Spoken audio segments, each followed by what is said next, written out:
Continuando sobre a Constituição, no que diz respeito à educação, artigo 211 da Constituição.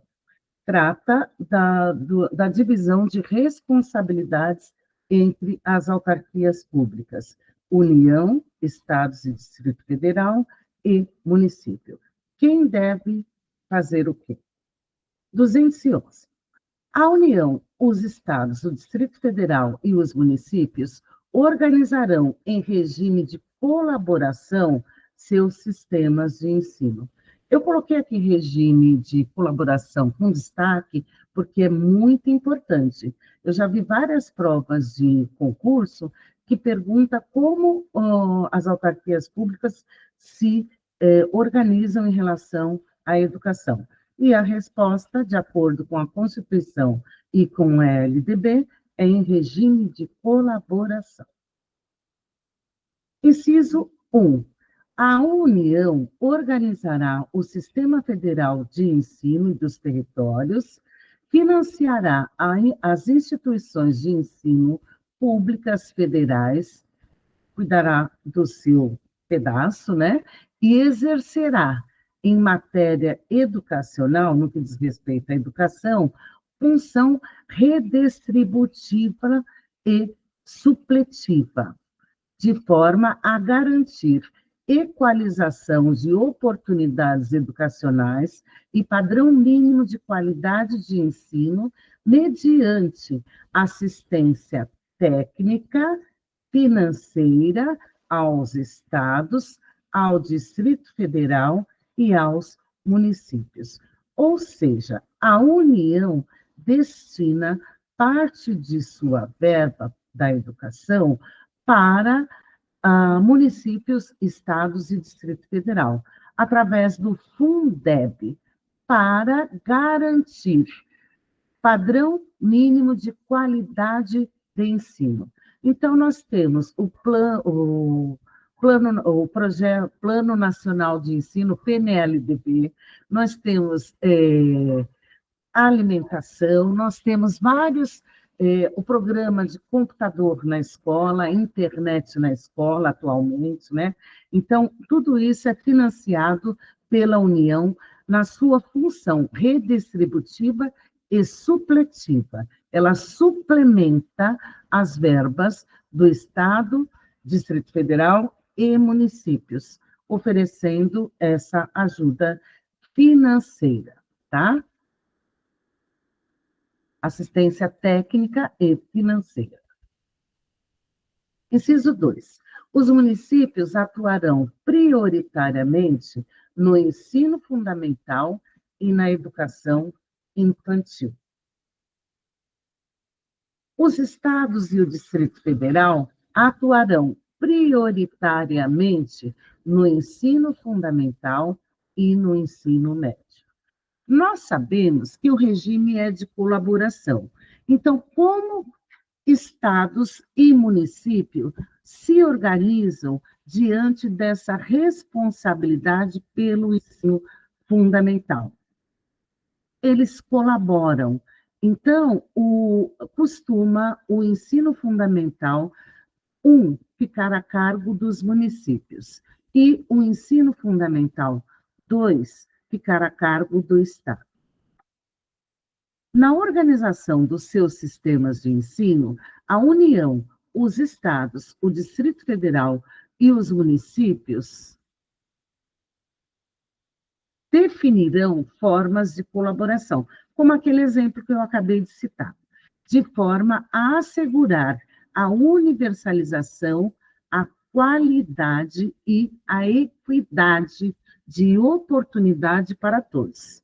Tornar igual, equível, né? Dar oportunidade a todos. Universalização, qualidade e equidade do ensino obrigatório para todos. Formas de colaboração. A União, os estados e o Distrito Federal e os municípios exercerão ação redistributiva em relação às suas escolas.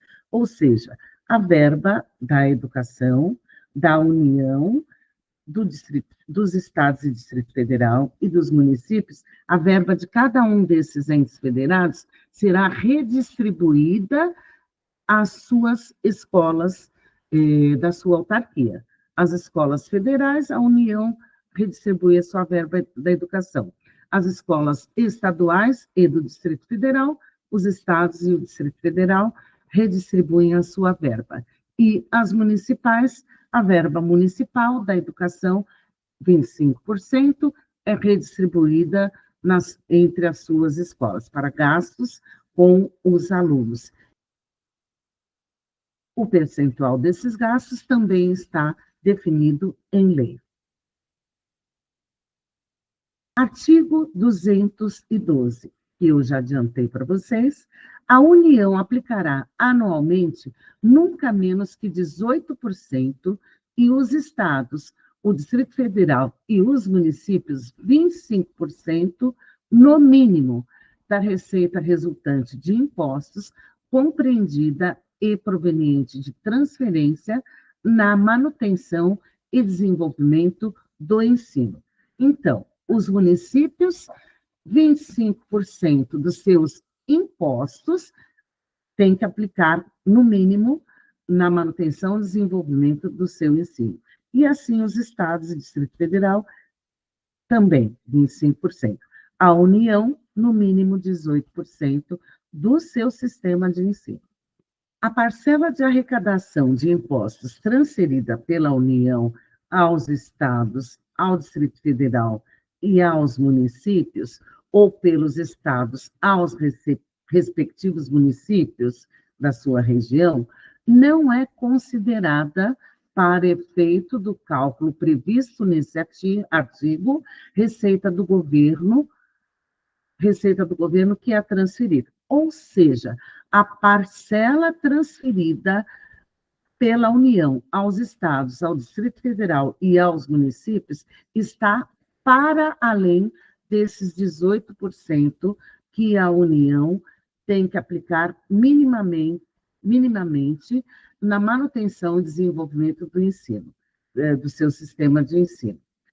Agora, a parcela que os estados repassam aos seus respectivos municípios também não está para além dos 25% que os estados devem aplicar na manutenção do seu próprio sistema de ensino. Então, o que temos ali, no mínimo, é o que deve ser aplicado no seu próprio sistema de ensino. Repasses não fazem parte desses mínimos, ok? Inciso 3.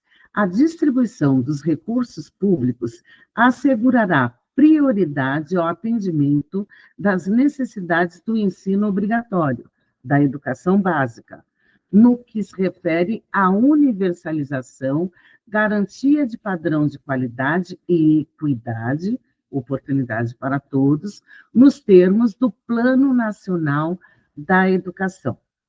Ok? Então, a distribuição dos recursos públicos desses 18% devem assegurar prioritariamente o atendimento das necessidades do ensino obrigatório, ou seja, da educação básica, nos termos do Plano Nacional da Educação. Os programas suplementares de alimentação e assistência à saúde, previstos no artigo 208 dessa Constituição, parágrafo 8º, serão financiados com recursos provenientes de contribuições sociais e outros recursos orçamentários.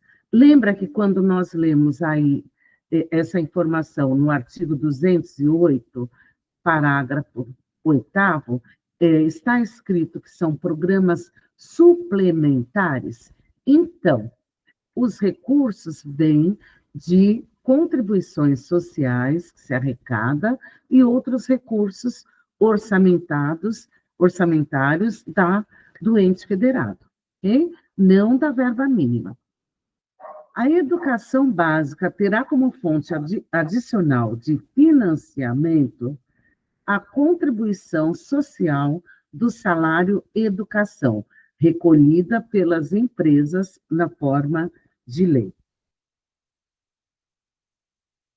As cotas estaduais e municipais da arrecadação da contribuição social do salário educação serão distribuídas proporcionalmente ao número de alunos matriculados na educação básica, nas respectivas redes públicas de ensino.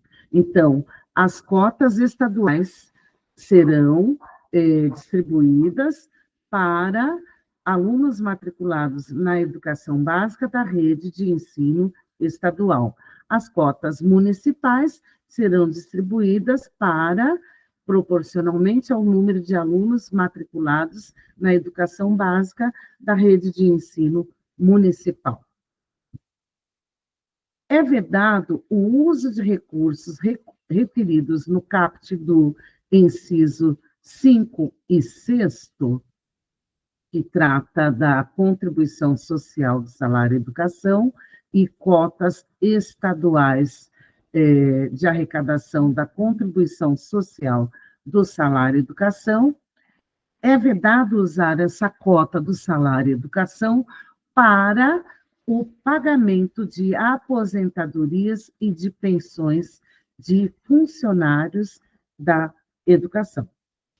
Os estados, o Distrito Federal e os municípios destinarão parte dos recursos a que se refere o caput do artigo 212, nós estamos no 212A. Então, o artigo 212 trata do mínimo que se deve gastar com a manutenção e desenvolvimento da educação. 18% União, 25% Estados, Distrito Federal e município. Então, os estados, o Distrito Federal e os municípios destinarão parte desse recurso, que é o mínimo que se deve gastar com a manutenção da educação, à manutenção e o desenvolvimento do ensino na educação básica e também a remuneração condigna de seus profissionais, respeitadas as seguintes disposições. Ou seja, pode-se usar dessa verba mínima para a educação para o pagamento dos profissionais da educação, respeitadas as seguintes condições. 1. A distribuição dos recursos e de responsabilidade entre o Distrito Federal, os estados e seus municípios é assegurada mediante a instituição, no âmbito de cada estado e do Distrito Federal, de um fundo de manutenção e desenvolvimento da educação básica e de valorização dos profissionais da educação, o Fundeb, de natureza contábil. Artigo 213. Os recursos públicos serão destinados às escolas públicas, podendo também ser dirigidos a escolas comunitárias, confessionais ou filantrópicas definidas em lei, desde que 1.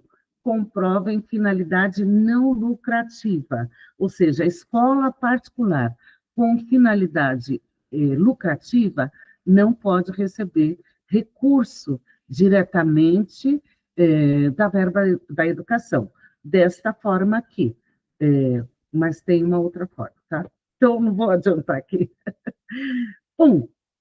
Os recursos públicos podem ser dirigidos a escolas comunitárias, confessionais ou filantrópicas definidas em lei, desde que comprovem finalidade não lucrativa e apliquem seus excedentes financeiros em educação.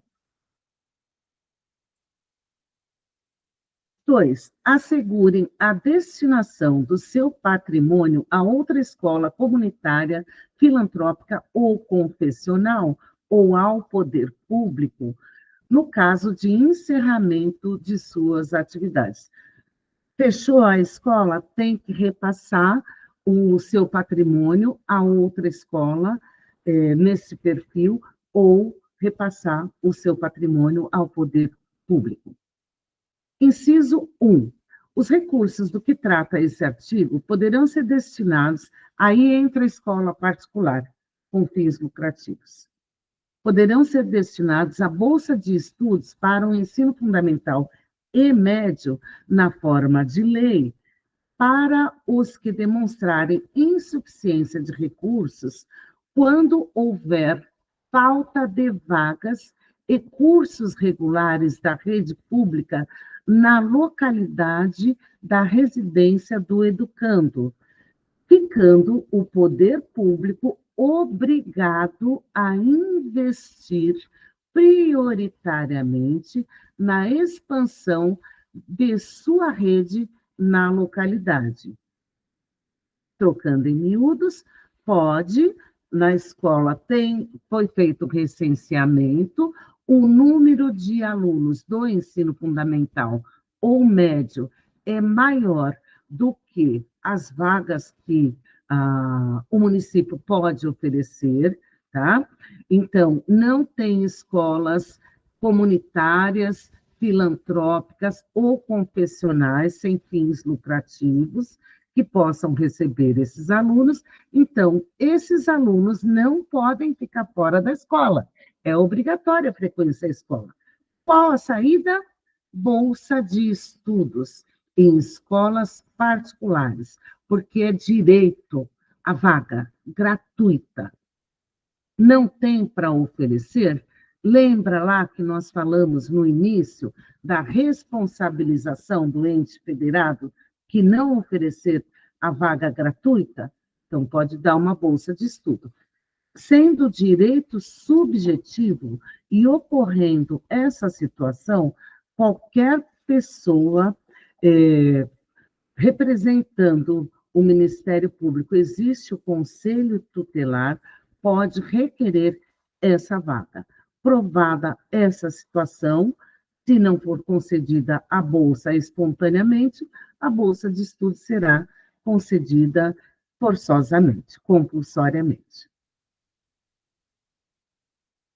Artigo 214. Por fim, o último artigo da educação na Constituição. A lei estabelecerá o Plano Nacional da Educação. Nós temos o Plano Nacional da Educação, foi estabelecido em 2014, e apesar da sua vigência decenal ter acabado em 2024, ele continua vigente porque muitas das suas metas ainda não foram alcançadas. Eu tenho também o vídeo do Plano Nacional da Educação aqui no canal, tá bom?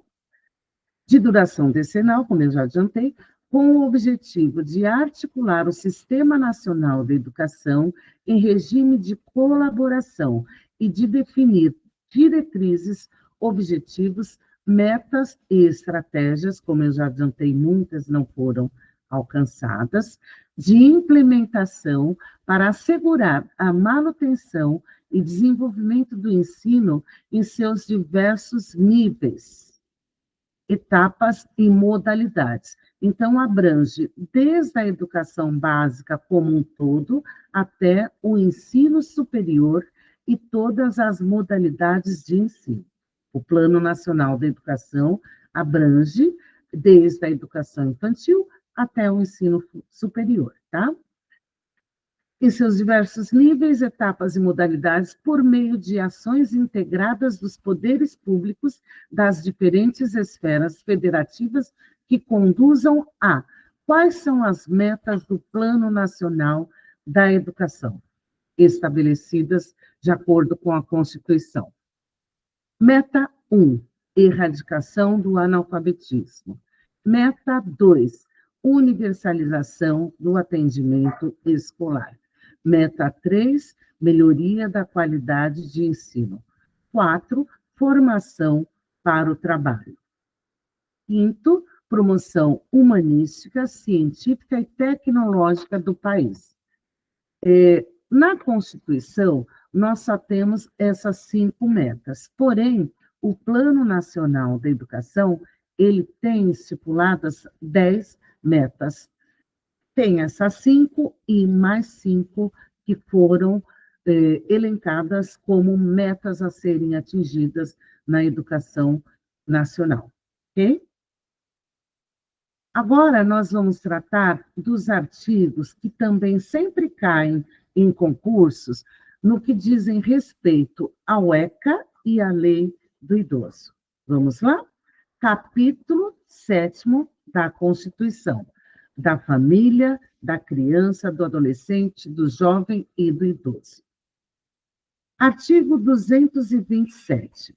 É dever da família, da sociedade e do Estado assegurar à criança, ao adolescente e ao jovem, com absoluta prioridade, o direito à vida, à saúde, à alimentação, à educação, ao lazer, à profissionalização, à cultura, à dignidade, ao respeito, à liberdade e à convivência familiar e comunitária, além de colocá-los a salvo de qualquer forma de negligência, discriminação, exploração, violência, crueldade e opressão.